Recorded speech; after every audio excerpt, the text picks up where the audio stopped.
Hello friends, welcome back to our channel Mahavir study point. सुबह के इस मैथ के सेशन में आपका स्वागत है। आज हम लोगों का प्रैक्टिस सेट नंबर 126 होने वाला है। 125 तक कंप्लीट हो चुका है। मैथ्स में हम लोग लगभग 2500 क्वेश्चन कंप्लीट कर लिए। अगर इतना सारा आप प्रैक्टिस कर लेते तो यकीन मानिए आप 20 क्वेश्चन में, अगर कोई भी एग्जाम में आता है 20 या 25 क्वेश्चन, तो आप कम से कम 20 क्वेश्चन में 17 से 18 प्लस क्वेश्चन कर सकते हैं, और 25 क्वेश्चन आता है तो 20 प्लस क्वेश्चन, 22 प्लस क्वेश्चन आराम से कर सकते हैं। प्रैक्टिस सेट को एक बार अगर शुरू से देखने आए हैं तो एक बार पूरा देखिए, यकीन मानिए और पूरा देखिए, आंख बंद करके भरोसा कीजिए। सारा 100% रियल और ऑथेंटिक क्वेश्चन है, जितना भी एसएससी के एग्ज़ाम में पूछा गया है। बहुत ही कम समय में और स्मार्ट अप्रोच के साथ यह क्लास होता है, जो आपके लिए बेनिफिशियल साबित होगा। इसके अलावा शाम 5:30 बजे रीजनिंग का प्रैक्टिस सेट होता है, वह भी इसी पैटर्न पर आधारित है, जो भी एसएससी का एग्ज़ाम में क्वेश्चन पूछा जाता है। सारे क्वेश्चन के आप नीचे लिखा हुआ देख पाएंगे, ठीक है। तो चलिए आज का प्रैक्टिस सेट हम लोग शुरू करते हैं। देखिए पहला क्वेश्चन कह रहा एक पंक्ति में 4 व्यक्ति बैठे हैं। कितने व्यक्ति बैठे हैं? 4। अंतिम 3 विद्यार्थी का औसत कितना है? अंतिम 3 का 20 है, ठीक है। तथा प्रथम 3 विद्यार्थी का औसत कितना है? 21 है, ठीक है। यदि प्रथम विद्यार्थी की आयु 26 है। देखिए यहाँ पे 2 तरीका हो सकता है बनाने का, जैसे आपको पसंद आए वैसा बनाइए। देखिए कह रहा था कि प्रथम विद्यार्थियों की आयु 26 है, तो ये लीजिए 4 विद्यार्थी है ना, ए बी सी डी, ये कोई 4 विद्यार्थी हैं, ठीक है। ए का उम्र कितना है? ए का उम्र है 26 साल, ठीक है। कह रहा था कि प्रथम 3 विद्यार्थियों की औसत आयु 21 है। अच्छा भैया, यहाँ से अगर यहाँ तक बात करते हैं, प्रथम 3 का बात करते हैं, ठीक। यहाँ से ध्यान से देखिएगा, ये 3 गो का बात करेंगे, यहाँ से लेकर के यहाँ तक का बात करेंगे। इन लोगों का उम्र 21 या 63 होना चाहिए। टोटल वैल्यू कितना होना चाहिए था ए प्लस बी प्लस सी का? तो ए प्लस बी प्लस सी का वैल्यू कितना होना चाहिए था? 63।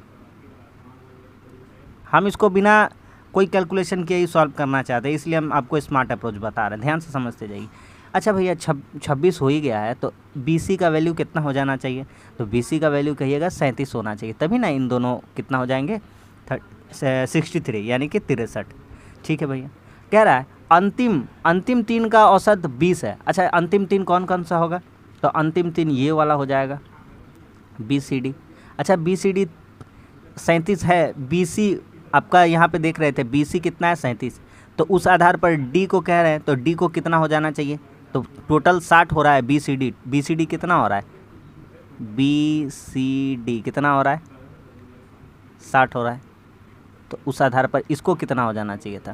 तो इसको 37 था, 23 हो जाना चाहिए था। कितना हो जाना चाहिए था? 23। अब एक काम करेंगे, अगर हम लोग 37 को तोड़ना चाहते हैं, 37 को क्या करना चाहते हैं? 37 को अगर हम लोग तोड़ना चाहते हैं, अगर 37 को तोड़ देंगे तो देखिए 2 भाग में तोड़ देंगे, 23 और 14। कैसे पता चलेगा? आपको भी पता चल जाएगा। देखिए 14 और 23, सवाल ख़त्म हो गया। कह रहा अंतिम विद्यार्थियों की आयु क्या है? अंतिम विद्यार्थी की आयु बता। अरे कुछ भी हो अरे भैया कुछ भी हो, इतना तो कंफर्म पता चल गया कि पीछे वाला जो हो वो 23 होगा। कैसे? 23 46 14 कितना हो जाएगा? 60। अंतिम का 60 हो जा रहा है, और शुरू का देखिए 26 14 कितना हो जाएगा आपका? 40 और 23 63। दोनों सेटिस्फाई कर गया कि नहीं कर गया? तो आपको अंतिम से मतलब था, शुरू निकालना, बीच का कोई मतलब ही नहीं, बीच में जोड़ के 37 आ रहा है। तो ऑप्शन नंबर 1 हो जाएगा। अंतिम विद्यार्थी की आयु वर्षों में कितनी हो जाएगी? 23 हो जाएगी, ठीक है। आगे आते हैं। कह रहा है एक दुकानदार 150 रुपये प्रति किलोग्राम की दर से वस्तुएं खरीदता है। मानते हैं 150 रुपये करके वह कितना किलो खरीदा? 100 किलो। तो टोटल कुल मूल्य कितना हो जाएगा उसका पास? दाम इतना लग गया उसको खरीदने में। अब कहता है उसमें से 15% वस्तुएं नष्ट हो गई। खरीदा था कितना? 100 केजी। तो 100 केजी में 20% नष्ट हो गई, तो कितना बचा? 80%। 80%, 80 केजी। क्या कहता है? कहता है उसे 20% लाभ प्राप्त करना है, तो शेष वस्तु को किस कीमत पर बेचे? देखिए भैया उसको 20% का लाभ प्राप्त करना, मूल्य कितना लगाया था खरीदने का टाइम में? 15,000। इसका उसको कितना पैसा चाहिए? 120/100 चाहिए। और कितना किलो चीज़ बचा है? 80 किलो। उससे भागा कर देंगे तो पता चल जाएगा 1 किलो का दाम कितना होगा। सवाल आपका यहीं पे ख़त्म हो जाता है, ठीक। करिए, 3 जीरो काटिए, 4 दूनी 8, 4 तिया 12 और कटेगा। ओहो हो, अच्छा अच्छा, वस्तुएं कितनी नष्ट हुई थी? 15%। वस्तु कितना लॉस हुआ था? 15% वस्तुएं नष्ट हुई थी। गलती से हमने 20 पढ़ लिया है, ठीक है, वो गलती हो गया एक। चलिए सुधार लेते हैं तुरंत, कोई दिक्कत नहीं है। देखिए 15% वस्तुएं नष्ट हुई, कितना हो जाएगा? 85 kg। बस इसी को निकाल दीजिए अब। तो 1500 का, सॉरी 15,000 का कितना बेचना चाहता है वह? 120 का वैल्यू में बटा 85, इसी वस्तु को बेचना चाहता है वो। काट लीजिए जो जो कटता है। तो यहाँ से काटेंगे 2 जीरो, 5 से काटेंगे, 5 से कटेगा 17 बार में, और 5 से इसको काटेंगे, 5 से कटेगा 24 बार में। अब तो गुना नहीं होगा, ठीक है। 0 24 बचे 120, हाथ में 12, 24 से कम 24, 24 से 12 36 बटा 17, 17 दूना 34, 17 कम 17, लगभग 211 आंसर आ रहा है। क्या आ रहा है? 211। तो ऑप्शन नंबर कौन सा हो जाएगा? ऑप्शन नंबर हो जाएगा 4। लगभग कितना आंसर आ रहा है? पूरा एग्जैक्ट आंसर नहीं आ रहा है, 211 हो जाएगा। समझ में आ गया? अगला सवाल कहता है त्रिभुज ABC में B और C जो है समद्विभाजक है त्रिभुज के अंदर, और O बिंदु पर मिलता है। यदि BOC 156 है तो A का मान। देखिए इसका थ्योरम है, आराम से एक डायग्राम बना लेते हैं हम, डायग्राम बना लेते हैं तब, ठीक है। देखिए एक डायग्राम बना लिए, ठीक। अब आते हैं सवाल पे, नाम दे देते हैं। त्रिभुज का नाम है ABC, कह रहा BOC है ना, तो यहाँ पे नाम देते हैं B, ये केंद्र बिंदु है, यहाँ पे नाम देते हैं O, और यहाँ पे नाम देते हैं C, ये ऊपर में क्या हो जाएगा? A। ठीक है भैया, यदि BOC 156 है, इसका मान दिया गया है 156। क्या कहता है? कहता है यदि BOC तो A का मान। अच्छा A का मान तो यहाँ से सिंपल आप जानते हैं, क्या जानते हैं कि जो केंद्र पर निर्मित कोण है BOC, इसका वैल्यू क्या होता है? तो 90 डिग्री प्लस एंगल A बटा 2। आपको इसका मान दिया हुआ है BOC का 156, 90 आएगा इधर माइनस हो जाएगा, एंगल A बटा 2। 90 में 156 में 90 घटेगा, कितना हो जाएगा आपका? 9 6 15 66, 66 दूना कितना हो जाएगा? 132। ये आ गया आपका एंगल है। सवाल ख़त्म। एंगल A का वैल्यू पूछा था। तो यह थ्योरम है कि ABC, ये B इसका क्या था? समद्विभाजक था। C इसका क्या था? समद्विभाजक था। दोनों कहाँ जाकर मिल रहे थे? तो यहाँ जो केंद्र पर कोण बना है, और एंगल A का मान पूछा था। किसका मान पूछा था? A। तो जो BOC होता है वो 90 डिग्री प्लस एंगल A का आधा होता है। बस यही थ्योरम था हमारा। समझ में आ गया? तो आंसर कितना हो जाएगा? 66 दूना 132। ऑप्शन नंबर हो जाएगा 2। क्लियर है? अगला सवाल, ये एकदम बहुत ही बेहतरीन सवाल है, ठीक है। एक राशि 10 वर्ष का सामान्य ब्याज 3130 है, 5 वर्ष बाद मूलधन का 5 गुना हो जाता है। ध्यान से समझिएगा, 10 वर्ष का ब्याज बोला गया। कितना साल का? 10 वर्ष का सामान्य ब्याज 3130 है, तो 5 साल का निकाल लेते हैं ना, क्योंकि 5 साल का यहाँ बात कर रहा था।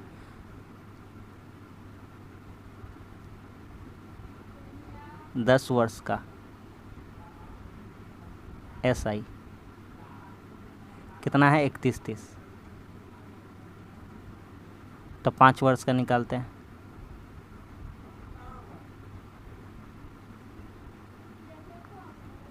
कितना हो जाएगा?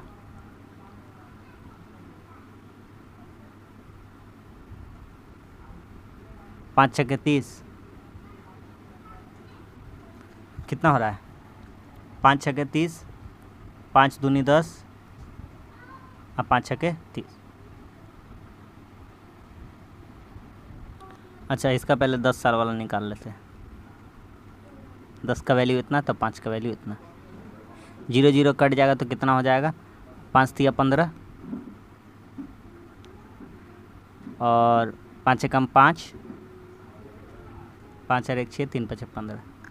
₹1565 होगा 5 साल का ब्याज। सिंपल ही था, 10 साल का आधा कर देते हैं।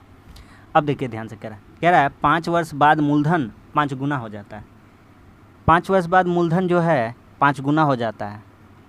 निकालते हैं यहाँ पे 5 वर्ष बाद। देखिए 5 वर्ष बाद मूलधन कितना हो जाता है 5 गुना। तो ये जो 1565 है इसका कितना गुना हो जाता है 5 गुना। कितना हो जाएगा 5 पचे 25, 5 छके 30 और 2 32, हाथ में 3, 5 से 15 पचे 75, 75 और 3 कितना हो जाएगा आपका 78। अब क्या कहता है, तो कहता है 10 वर्ष के बाद कुल कितना मिलेगा। तो 10 वर्ष के बाद मिलने का बात कर रहा है।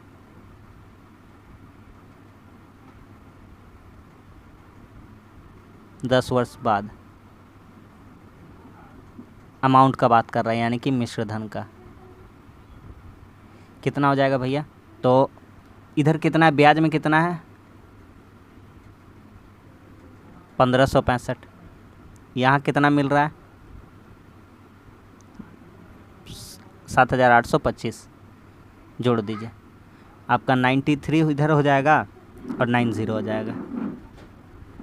65 25 90 और 78 और 15 कितना हो गया 93। तो 9390, ऑप्शन नंबर 3। बहुत ही बढ़िया लेवल का क्वेश्चन था और उम्मीद करते हैं कि आपको समझ में आ गया होगा। अगला सवाल कहता है कि दो संख्या तीसरी संख्या से क्रमशः दो संख्याएं दी गई, 3 संख्याएं दी गई है, ए बी सी, ये 3 संख्याएं दी गई है। कहता है कि तीसरी से, सबसे तुलना कर रहा है तीसरी से। मान लीजिए तीसरा संख्या था 100। हमेशा ज़िंदगी भर जब भी क्वेश्चन आएगा इसी तरह बनाइएगा, ये क्वेश्चन 100% एग्जाम में पूछा जाएगा। दो संख्या तीसरी संख्या से क्रमशः 25% और 36% कम है, यानी 25% कम है यह, तो यह कितना है 75%, और ये 36% कम है, यानी कितना है 64%। कहता है दूसरी संख्या पहली से कितना कम है, तो दूसरी और पहली का तुलना करना है। तो दूसरी संख्या पहली से कितना कम है, तो दूसरी कितना कम है 11, कितना से 75 से, इंटू 100, 25 चौके 100, 25 तिया 75, 44/3। क्या गलती कुछ नहीं, कुछ गलती नहीं है। तो 11 चौका 44/3, 13 तिया 39, 14 तिया 42, 15 तिया 45, यही 14 समथिंग कुछ धरिए ना, 14 या 15, 14 या कुछ 15 कुछ भी धरिए। तो यहाँ पे कोई भी ऑप्शन नहीं दिया गया, तो एक ऑप्शन को हम कर देंगे, कोई भी 14 या 15 हम कर देंगे आराम से, ठीक। इसको ही हम कर देते हैं,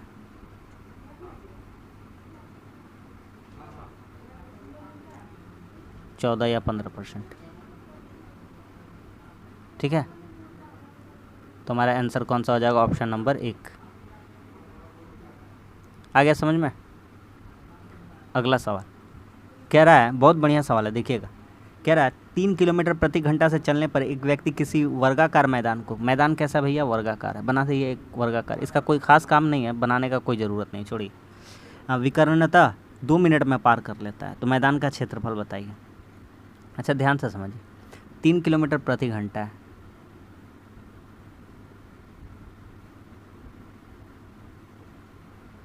इसको हम लोग बना देंगे मीटर में और मिनट में, क्योंकि यहाँ मीटर में बोला है और यहाँ क्या चीज़ में बोला है मिनट में। तो सवाल को उसी अकॉर्डिंग बनाना होगा। तो 3 किलोमीटर बराबर कितना मीटर, 3000 मीटर, और बटा 60 मिनट। तो कितना हो जाएगा यहाँ से 50 मीटर प्रति मिनट, ठीक है। चलिए इसका प्रॉब्लम सोल्व हो गया। कहता वर्गाकार मैदान को 2 मिनट में पार कर रहा है। भैया उसका एक राउंड कितना का हो रहा है 50 मीटर प्रति मिनट। 1 मिनट में 50 जा रहा है, तो 2 मिनट में कितना जाएगा, तो 50 × 2 यानी कि 100 मीटर 2 मिनट में। मैदान का क्षेत्रफल बताइए। अब एक बात ध्यान से समझिए, तो मैदान का क्षेत्रफल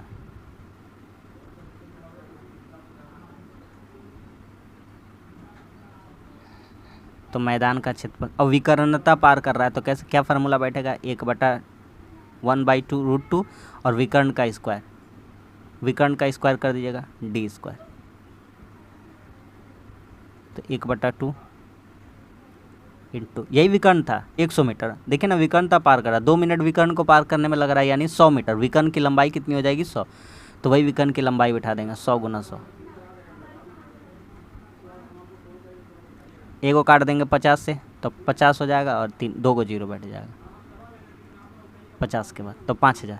तो इस क्वेश्चन का आंसर कितना हो जाएगा, ऑप्शन नंबर 2 हो जाएगा 5000। क्या चीज़ें समझ में आ रही हैं कि नहीं आ रही है?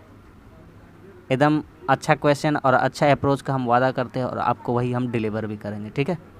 तो बस आप प्रैक्टिस सेट में बने रहिए, कम समय में अगर अच्छा प्रैक्टिस करना चाहते हैं तो। देखिए इस सब क्वेश्चन आ रहा, कुछ नहीं है फालतू क्वेश्चन, एकदम आँख मूंदिए और ऑप्शन बिठा कर अपना काम करके निकल जाइए। देखिए m+1 n-1 कह रहा है। अच्छा m का जगह में हम क्या रख लें, देखिए यहाँ कह रहा है m+1, क्या कह रहा है m+1, अगर m का जगह में हम 13 सोच लें तो n का जगह में कितना सोचना पड़ेगा, ठीक है। तो अगर n का जगह में हम कितना सोच लें, 1 सोच लें, क्या नहीं 2 सोच लें, कितना सोच लें 2, और n को कर दे कितना 2, ठीक है। तो देखिए क्या होगा, तो m को 13 कर देंगे और n को पावर 2 कर देंगे, तो 13 का स्क्वायर बराबर m⁴n होगा, यही ना था, और बराबर 169। सवाल ख़त्म हो गया ना भैया, बोलिएगा बिल्कुल ख़त्म हो गया, आराम से एकदम बेस्ट अप्रोच बता रहे हैं, ख़त्म हो जा रहा तुरंत है।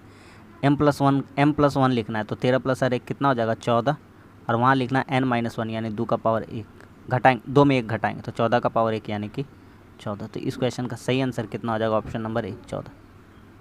आपको कैसे सोचना था भैया, कुछ भी तो नहीं सोचना था, ये दोनों वैल्यू तो सोचना था कि m का पावर क्या रखेंगे कि 169 आता है, तो कहेंगे नीचे होना चाहिए 13 और ऊपर होना चाहिए स्क्वायर, तभी तो 169 वन आएगा। अगला सवाल कहता है एक समलंब चतुर्भुज के दोनों समानांतर भुजाओं की लंबाई 8 सेंटीमीटर और 10 सेंटीमीटर, इसका क्षेत्रफल 54 है, तो दो समानांतर भुजाओं के बीच की दूरी क्या है। देखिए एक रफली डायग्राम बना देते हैं आपके लिए, ठीक। देखिए एक रफली डायग्राम बनाते हैं, समलंब चतुर्भुज है, ट्रापीजियम का बात कर रहा है। ये देखिए ये ऐसे, ये ऐसे, ये ऐसे और ये ऐसे, ठीक। ये हाइट है, एक रफली ऐसे ही बना दी है, ठीक। बस कुछ नहीं करना है, आप देखिए ध्यान से। तो आप जानते हैं कि ट्रापीजियम का क्षेत्रफल क्या होता है, फुल्ली फॉर्मूला बेस से 1/2 गुना दोनों भुजाओं के बीच की दूरी, दोनों भुजाओं के बीच की दूरी, तो कितना हो जाएगा 8 + 10 इंटू हाइट।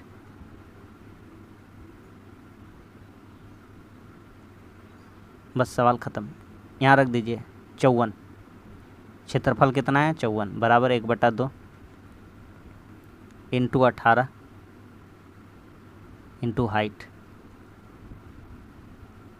18 तिया कितना हो जाएगा 54, तो हाइट कितना आ जाएगा 3 दूनी के 6, तो ऑप्शन नंबर 1 आ रहा है समझ में। नेक्स्ट क्वेश्चन कहता है कि ABC एक कार्य को 24, 30, 40 दिन में कर सकते, करवाइए इन लोगों से काम। ABC 24 दिन में, 30 दिन में, 40 दिन में, इन तीनों का LCM कितना हो जाएगा 120।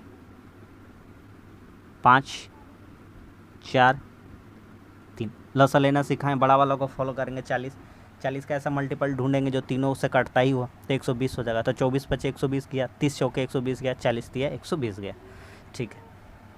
कहता है कि उन्होंने साथ साथ कार्य आरंभ किया था, किंतु C कार्य पूरा होने से 4 दिन पहले काम छोड़ दिया। एक बात बताइए, C 4 दिन पहले काम छोड़ दिया, इसका मतलब यही निकलता है कि C काम छोड़ दिया, लेकिन A और B लास्ट 4 दिन तक काम करेगा ही करेगा।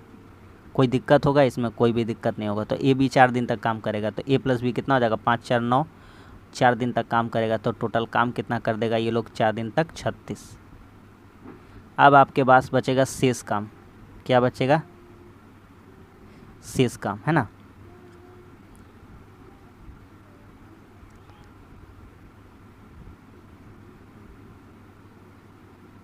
शेष काम कितना हो जाएगा 120 माइनस 36 यानी 64। ठीक है, बोलेगा हाँ एकदम सही है। नहीं 64 होगा क्या?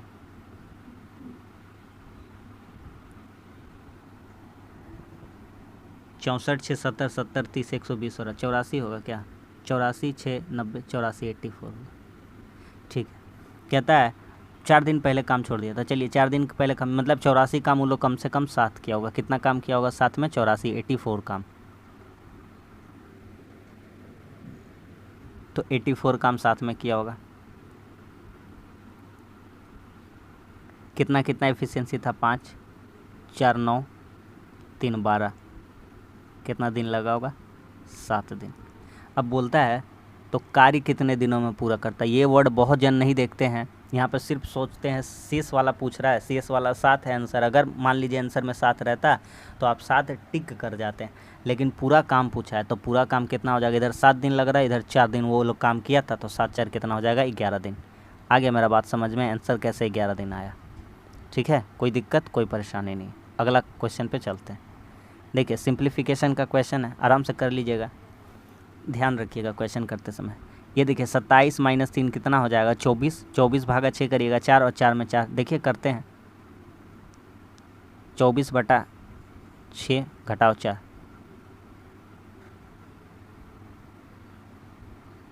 यहाँ से कितना आ जाएगा आपका? 0, क्योंकि 6 चौके 24 और 4 में 4 जाएगा तो कितना हो जाएगा? 0। इसका कहानी नहीं था। तो 15 8 120,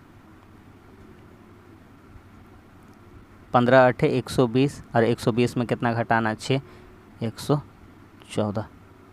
ऑप्शन नंबर 1 क्लियर है।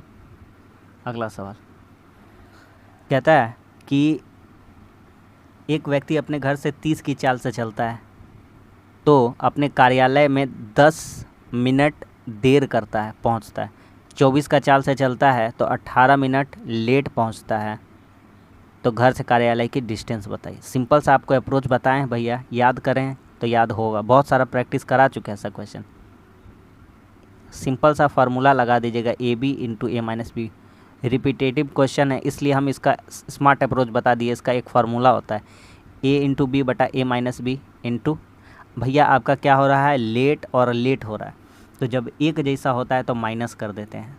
तो देर माइनस देर बटा 60। क्या सिखाएं भैया?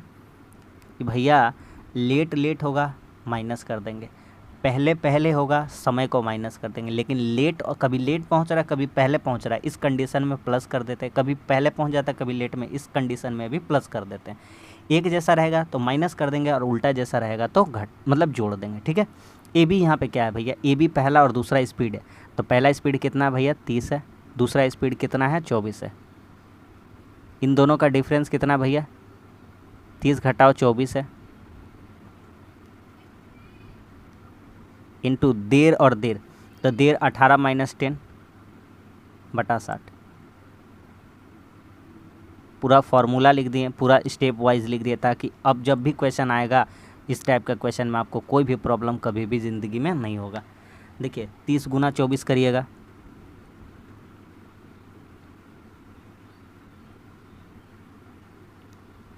बटा 30 घटाओ 24 करिएगा, कितना हो जाएगा? 6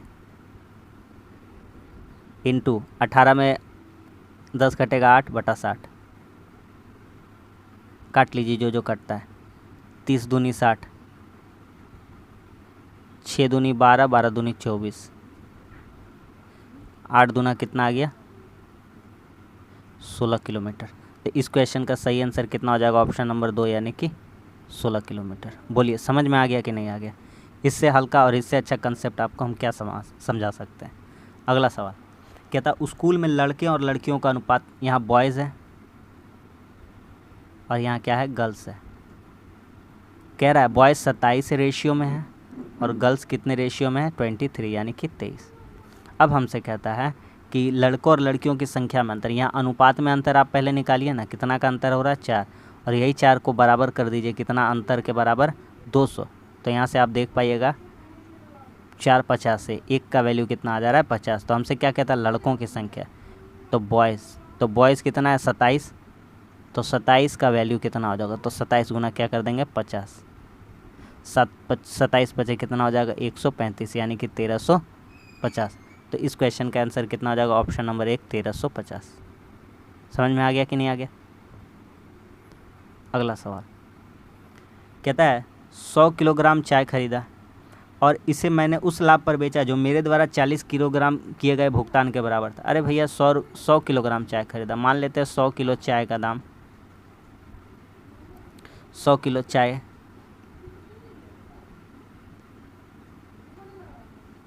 मान लेते 100 रुपया। तो 40 किलोग्राम खरीदने में कितना लगा होगा, तो 40 किलोग्राम खरीदने में 40 किलोग्राम खरीदने में कितना लगा होगा 40 रुपया। तो कह रहा मेरे द्वारा लाभ अर्जित, यही तो वो कह रहा है कि इतना भुगतान के बराबर है, यही इतना भुगतान के क्या है बराबर है। ठीक है, कैसे होगा अब देखते हैं। तो 40 ये लाभ हो रहा है कितना पे 100 पे इंटू 100, 100 क्या हो गया कट गया, बराबर कितना हो गया 40। तो इस क्वेश्चन का आंसर भी कितना हो जाएगा 40%, ऑप्शन नंबर 1 यानी कि 40। ठीक है, समझ में आ रहा सबको। अगला सवाल, इसका कल एक इस अप्रोच बताए थे, बहुत ही शॉर्ट क्वेश्चन है, इसको ध्यान से देखिएगा, क्वेश्चन को आपको समझ में आएगा फिर बताएंगे। ए बराबर यहाँ क्या लिखा हुआ है देखिए, 5x + 1 को समझिए ए, तो a³ लिखा हुआ है। ठीक है, बी x - 3 को समझिए बी, सी समझिए 2 रखिएगा यहाँ पे, 3x - 4। क्यों कन्फ्यूजन कुछ नहीं करना है, 8 था ना भैया, 2 का क्यूब करते तभी ना 8 आता है, तो 2 रखना पड़ेगा वहाँ। ठीक, अब आपको फॉर्म में दिख रहा है a³ b³ c³ बराबर 3abc। देखिए आपको दिखाते हैं, 3 रहेगा और 2 ये जो रहा ये वाला, तो 2 से गुना होकर 6 हो जाएगा, तो a b c हो गया कि नहीं हो गया क्लियर। कब होता है, जब a + b + c = 0। हमको क्या निकालना है, बस सवाल ख़त्म हो गया। हमको निकालना 5x + 1 a हो गया प्लस b का वैल्यू कितना x - 3, c का वैल्यू कितना हो जाएगा, तो 2x 6x हो जाएगा और 2 चौके 8, 0 कर लीजिए। 5 और 1 6, 6 6 12x, कितना हो गया 12x। इधर कितना हो जाएगा, तो 8 में 3 11, 11 में -10, इधर आकर +10 हो जाएगा। तो x का वैल्यू कितना हो जाएगा, 2 × 5 = 10, 2 × 6 = 12, 5/6, ऑप्शन नंबर 1। क्या समझ में आ गया कि नहीं आ गया। अगर आप शुरू से लेकर के अभी तक रुके हुए तो आप सही जगह रुके हुए हैं। बस प्रैक्टिस सेट में आप लेते रहिए, सारा जितना प्रैक्टिस कराएं आँख मूंद कर आप प्रैक्टिस करिए। कहता है थीटा न्यून कोण है 3 × sec² थीटा + tan² थीटा बराबर 5 है, तो cos 2 थीटा का वैल्यू बताइए। देखिए ध्यान से, एक काम करेंगे यहाँ पे 3, या एक काम करते हैं इसको पहले ही हटा देते हैं ना, काहे लिखने का झमेला करेंगे, छोड़िए। sec² थीटा प्लस tan² को लिख देंगे हम लोग 1 + sec² थीटा बराबर 5/3। कैसे लिखेंगे भैया tan² थीटा को, तो tan² theta sec² - tan² theta बराबर 1 होता है, तो sec² थीटा बराबर कह सकते हैं क्या, tan² अगर उधर लेकर चले जाते हैं तो क्या होता है sec² + 1 हो जाता है, रहता है कि नहीं रहता। यहाँ पे लिख देंगे, कहिएगा तो यहाँ पे लिख देंगे, यहाँ पे लिख देंगे, रुकिए लिख देते हैं।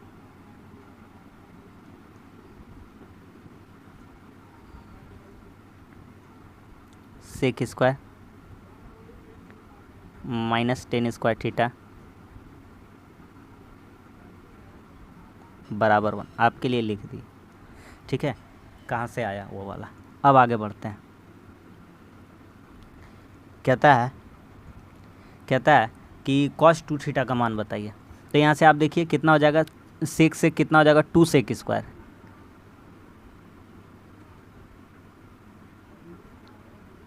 वन आके इधर जुट जाएगा,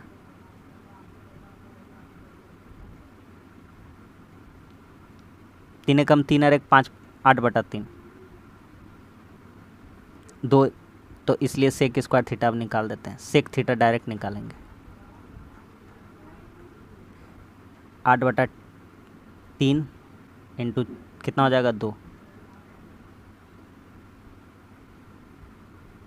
2 चौके 8, तो यहाँ से हो जाएगा 2/√3।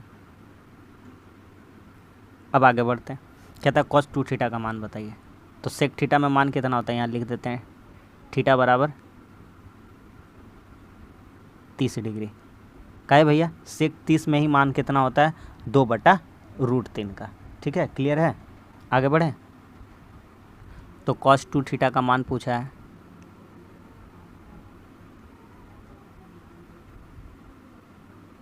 cos 2 थीटा, तो थीटा बराबर कितना है, 30 डिग्री, इसीलिए cos 60, cos 30 गुना 2 कितना हो जाएगा, 60 डिग्री। cos 60 का मान जानते हैं आप लोग, जो sin 30 में मान होता है वही cos 60 में होता है, तो 1/2। Option number 1/2। मज़ा आ रहा है कि नहीं आ रहा है? चैनल पे सब्सक्राइबर मत देखिए, बस क्वालिटी देखिए, ठीक है, तब आपको समझ में आएगा कैसा है। आगे बढ़ते हैं।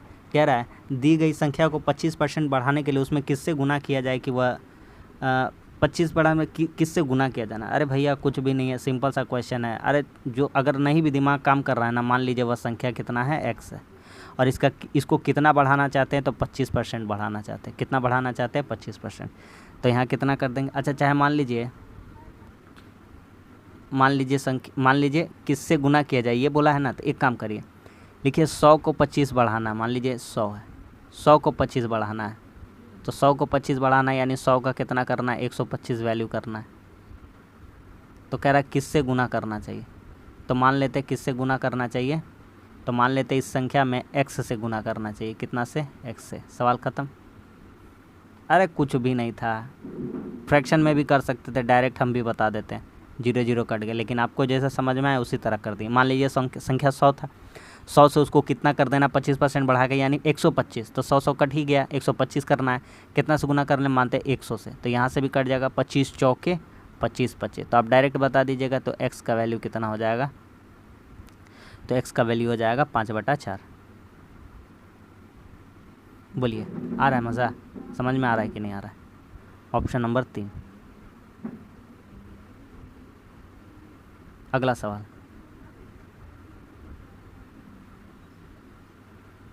कहता है कि ए किसी कार्य का 40% 12 दिन में कर सकता है। थोड़ा सा ध्यान दीजिएगा, थोड़ा कुछ काम हम लोग अपने मन से कर देंगे, तो उसका ध्यान आप रखिएगा कि कैसे होता है। ए 40% काम 12 दिन में कर रहा है। आप सोचिए किसी काम का 40% 12 दिन, यहाँ देखिए रफ में करके आपको दिखाते हैं छोटा सा, 40% काम 12 दिन में, तो 1% काम 12/40, तो 100% काम कितना दिन में, 20 × 100, 20 दूनी 40, 2 छक्के 12, तो कहिएगा 6 × 30। अब समझ में आ गया ये कितना दिन में करता, 30 दिन में। उसी तरह से हम निकालेंगे कि बी 60% काम 15 दिन में करता है, तो 60% काम 15 दिन में करता है, तो उसी तरह से जब आप निकाल लीजिएगा तो आपको पता चलेगा इसका एफिशिएंसी कितना हो जाए, इसका काम करने का टाइम कितना हो जाएगा, 25। कितना हो जाएगा, 25। 30 और 25 कितना हो जाएगा, 30 और 25 का लसा लीजिए, 150, 5 6। ठीक है, कह रहा है दोनों 10 दिन तक एक साथ काम करते हैं। चलिए इन दोनों को अब एक साथ काम कराने का बारी आ चुका है। तो दोनों 5 6 11 10 दिन तक 110 शेष 40 काम देख लीजिए आप, लिखने का झमेला मिटाइए, लिखना बहुत ही गलत बात है। 110 काम हुआ 100 में, तो कितना बचा शेष 40।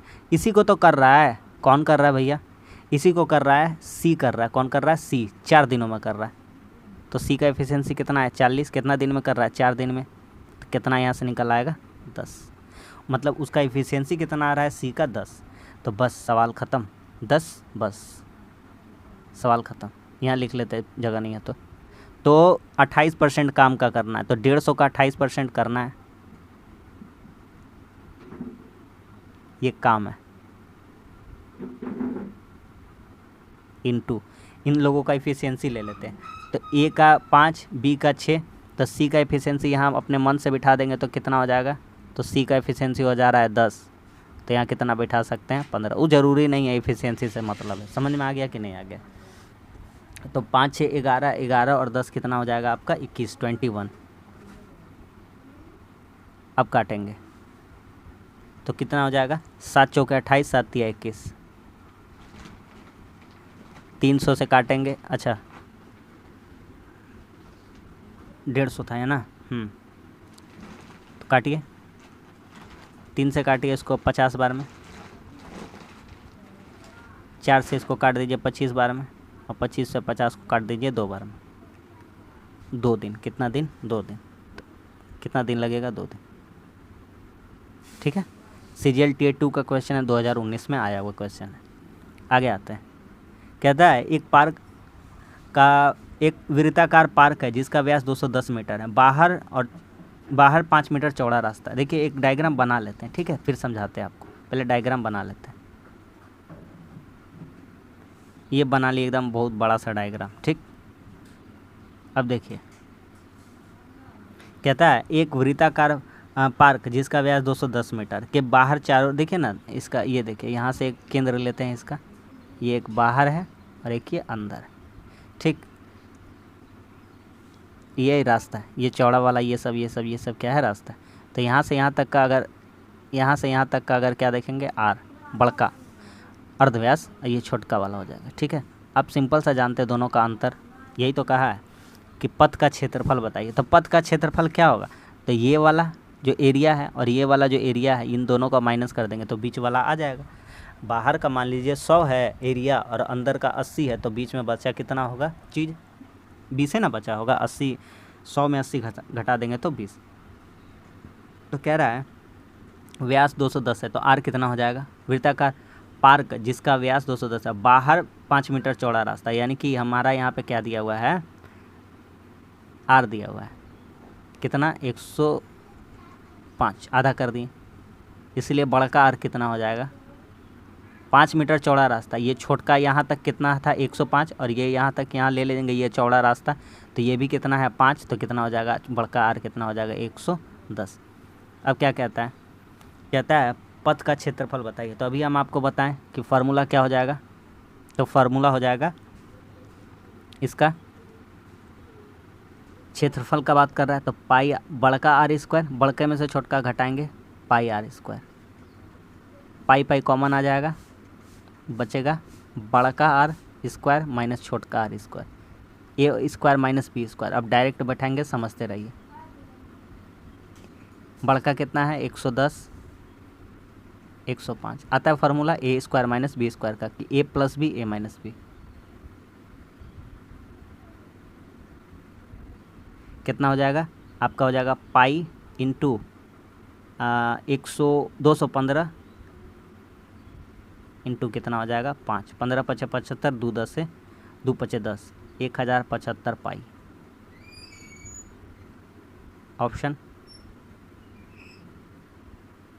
Number C is the correct answer. आ गया समझ में, ख़त्म हो गया सवाल, ठीक है। आगे आते हैं, ये देखिए डीआई का आज 2 क्वेश्चन लिए, फिर कल 2 क्वेश्चन लेंगे, इसी तरह से कर लेंगे, डीआई भी कंप्लीट होता जा रहा है। कहता है किस अंतराल में आय निरंतर बढ़ोतरी हो रही है, कब कब, मार्च से मई तक, मार्च ये रहा मार्च और ये रहा मई, ठीक है, मार्च मई। फरवरी से अप्रैल, ये देखिए फरवरी और ये देखिए अप्रैल, नहीं उसके बावजूद भी तो बढ़ रहा है, ये नहीं होगा। फरवरी से मई, निरंतर बढ़ोतरी होनी चाहिए, निरंतर क्या होनी चाहिए बढ़ोतरी होनी चाहिए। ठीक है, आंकड़े अपर्याप्त, ये नहीं होगा, आंकड़ा तो दिया ही हुआ है। फरवरी से मई तक होगा क्या, निरंतर बढ़ रहा है, नहीं। ये जनवरी के बाद तो आदमी घट के आया है, ये नहीं होगा। एकमात्र विकल्प बचता है फरवरी से मई तक, इसी में बढ़ोतरी हुआ है। ठीक है, एकमात्र विकल्प क्या हो जाएगा, ऑप्शन नंबर 1। आखिरी सवाल कहता है किस माह में आय का पूर्व माह की अनुपात अधिकतम है।